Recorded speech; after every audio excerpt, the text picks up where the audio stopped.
নমস্কার, কেমন আছেন সবাই? আজকে সরস্বতী পুজো।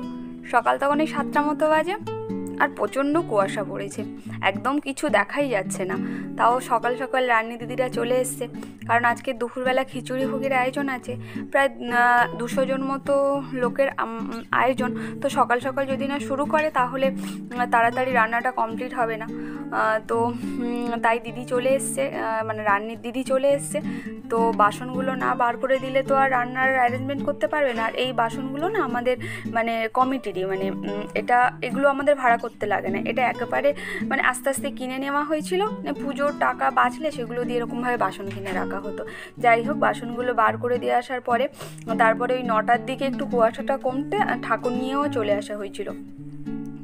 আর পঞ্চমী লাগবে তো 12:35-এ।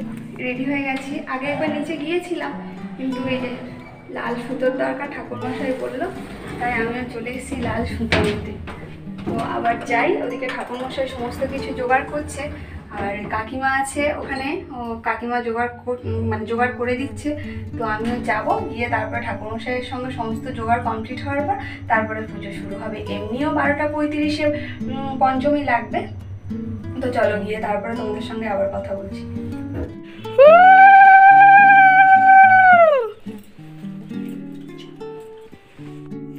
এখন আমরা চলে এসেছি পায়েল দিদের বাড়িতে, কারণ ওদের বাড়িতে ও শ্রীটা বানিয়ে রেখেছিল আর বরণডালাটাও ঘরে সাজিয়ে রেখেছিল। তো ওটা নিতেই আমরা চলে এসেছি। এটা নিয়ে যাওয়ার পর এবারে ঠাকুরমশাই পুজো আরম্ভ করবে।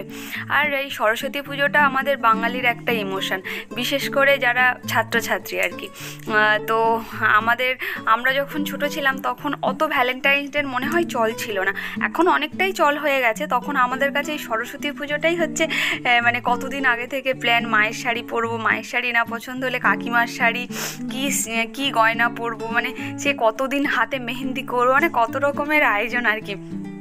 আমি তাই আমার মেয়েকে বলি, তোরা এসব বুঝবি না, কারণ ওরা খ্রিস্টান মিশনারি স্কুলে পড়ে। তো খ্রিস্টান মিশনারি স্কুলে না এই সরস্বতী পুজো হয় না, তাই ওরা স্কুলে সরস্বতী পুজোর যে মজাটা কোনোদিনও বুঝতে পারবে না। অনেক ইংলিশ মিডিয়ামগুলোতে সরস্বতী পুজো হয়, কিন্তু আমার মেয়ে যে স্কুলে পড়ে, কারমেলে পড়ে, তো ওই স্কুলে সরস্বতী পুজো হয় না। নর্মালি যেগুলো খ্রিস্টান মিশনারি স্কুল সেগুলোতে সরস্বতী পুজো হয় না।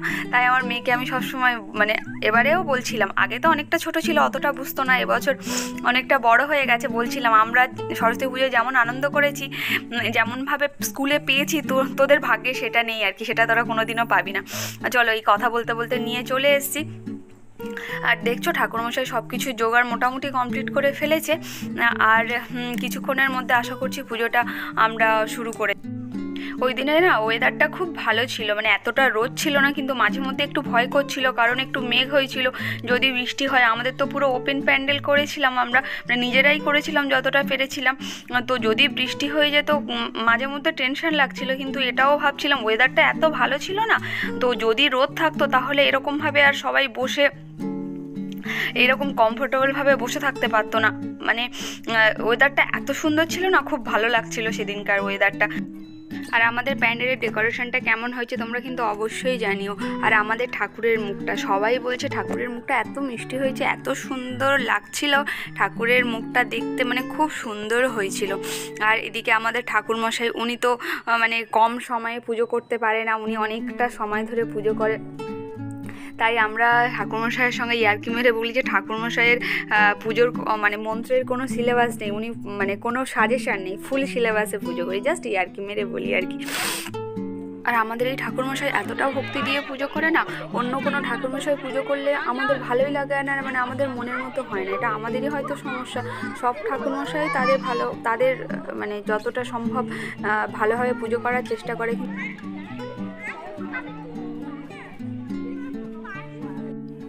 এদিকে পুজো শুরু হয়ে গেছে, আর কিছুক্ষণের মধ্যেই অঞ্জলি শুরু হয়ে যাবে। আর ছোটো ছোটো বাচ্চাগুলো না খেয়ে আছে না, আমিও তাড়া দিচ্ছিলাম যে ঠাকুরমশাই তুমি আগে অঞ্জলিটা দিয়ে নাও, তারপরে আবার পুজো করো। দেখো, তোমাদের সঙ্গে কথা বলতে বলতে এদিকে অঞ্জলিটাও দেওয়া হয়ে গেছে, আর ঠাকুরমশাই এখন শান্তি জল দিচ্ছে। তারপরে একটা বাচ্চার হাতে ঘড়ি আছে, হাতে ঘড়িটা দিয়ে তারপরে উনি পুজো আবার শুরু করবে। পুজো বাকি আছে, কিন্তু আমরা হ্যাঁ এখন খাবো। কোনো জায়গায় আজকের পুজো করছে, আবার কোনো কোনো জায়গায় কালকের পুজো করছে। যাই হোক, দুজনেই পুজো আছে যখন যে যার সুবিধা মতো করছে।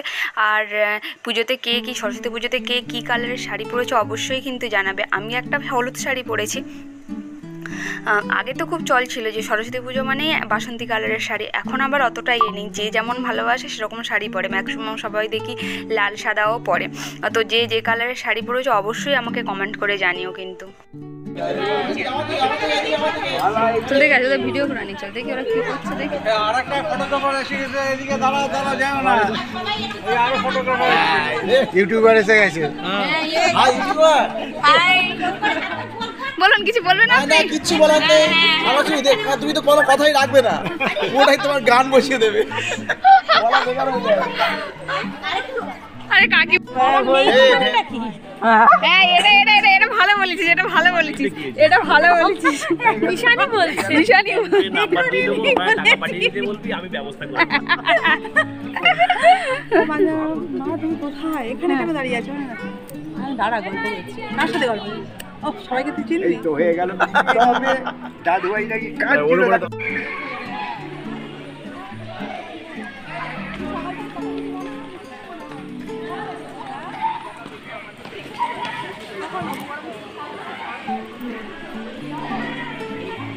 সবার মোটামুটি অঞ্জলি দেওয়া হয়ে গেছে, ওদিকে খানও শুরু করে দিয়েছে। আর আমরা সবাই এদিকে একটু গল্প টল্প করছিলাম, আর এদিকে ঠাকুরমশাই পুজো করছে। এদিকে এবারে হোম আরম্ভ হবে। আর এই যে বলতে বলতে হোমটাও শুরু হয়ে গেছে। পুজো প্রায় শেষের পথে। এখন কটা বাজে বলো তো? এখন প্রায় 3:30 বেজে গেছে পুজো করতে করতে। আর এই যে হোমটা হয়ে যাওয়ার পরে সন্ধ্যার মানে আরতিটা হবে, হলেই তারপরে পুজো শেষ। আর আমি এদিকে একটুখানি ধুনো দিয়ে দিয়েছিলাম, কারণ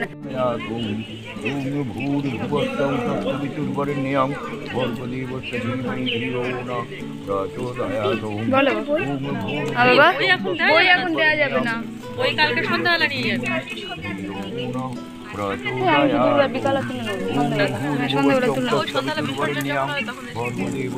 আজকে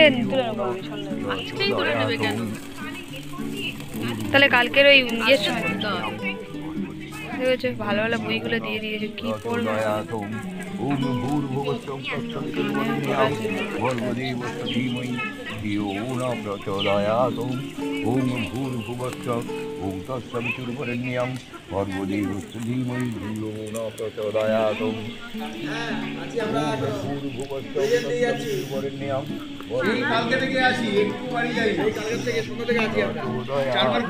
তুমি বলো না।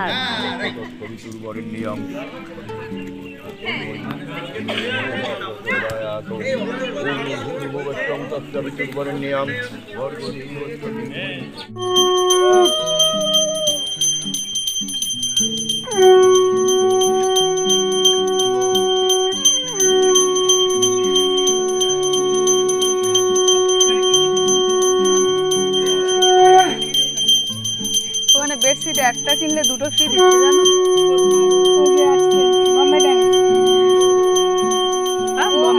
চন্দনদা বলে নকল বোম্বে। হোম হয়ে গেছে দেখো, এবারে আমাদের আরতি হচ্ছে আর পুরো পুজো শেষ হয়ে গেছে। এবার আমরা সবাই মিলে গিয়ে একটু খাওয়া দাওয়া করে নেবো, কারণ প্রায় 4:30 বেজে গেছে। চলে এসেছি এই যে খাওয়া দাওয়া করতে। আর আজকের আমাদের মেনুতে ছিল গোবিন্দভোগ চালের খিচুড়ি, সঙ্গে খিচুড়ির মধ্যে ছিল আলু ফুলকপি দিয়ে খিচুড়ি ছিল, আর ছিল সমস্ত রকম সবজি দিয়ে একটা লাবড়া ছিল, আর বেগুনি, চাটনি, পাঁপড় ভাজা। তো খিচুড়িটা তো অসম্ভব হয়েছিল, দারুণ হয়েছিল। মানে ভোগের খিচুড়ি না সত্যি অন্যরকম হয়।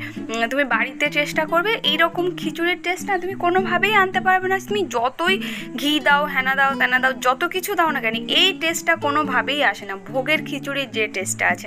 মানে সরস্বতী পুজো মানে খিচুড়ি বলো, মানে দুপুরবেলা সরস্বতী পুজোর খিচুড়ি ছাড়া আমরা অন্য কিছু ভাবতেই পারি না। মানে সেই যে স্কুল লাইফের কথা মনে পড়ে, যে স্কুলে গিয়ে আমাদের স্কুলে কী হতো বলো তো, ওই যে আমরা যে বেঞ্চিগুলোতে বসে পড়াশোনা করতাম, ওইগুলো এরকম লম্বা করে বারান্দায় বিছিয়ে দিত, আর আমরা সব টানা এরকমভাবে বসে যেতাম, ওখানে বসে খিচুড়ি খেতাম। যাই হোক, সেগুলো এখন সব স্মৃতি।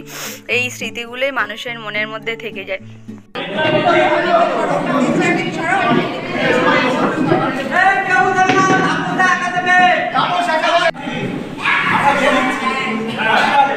সবচেয়ে